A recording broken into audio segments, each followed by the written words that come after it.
ఎవరు వచ్చారు చూస్తానికి? మా అమ్మాయికి అయితే వచ్చింది.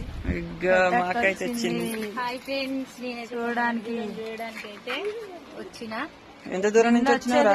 కానీ రాలేకపోయింది. అత్తమ్మకైతే బాగాలేదు ఇంటి దగ్గర, అందుకనే రాలేకపోయినా. మరి ఇప్పుడు ఎట్లుంది?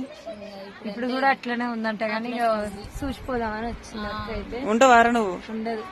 పొద్దుగానే వద్దు కానీ వీళ్ళ స్కూల్ అయిపోయినాక, ఇప్పుడు ఎగ్జామ్స్ ఉన్నాయి కానీ స్కూల్ అయిపోయినాక వీళ్ళని తీసుకొని వచ్చేసరికి లేట్ అయింది. మరి అల్లుడా కోరడా చెప్పవా? చెప్తేందుగా వచ్చింది. చెప్పడానికే వచ్చినా, నేను వచ్చిందే అందుకు. మరి ఫుల్ వీడియో తీద్దామా మరి ఇప్పుడు? తీద్దాం ఇక. ఫుల్ వీడియోలో అయితే వచ్చేస్తుంది. అక్క వచ్చింది, అక్క ఆపినాం చెప్పొద్దు. అందరం కలిసి చెప్పుదాం అనుకోని ఇంతవరకు అయితే చెప్పలేదు. ఇప్పుడైతే చెప్పేస్తా తోడలా అని చెప్తాం. బాయ్. మరి బాయ్ చెప్పరా? నాగులా ఏం పేరు? ఏం పేరు? వైష్ణవి. వైష్ణవి.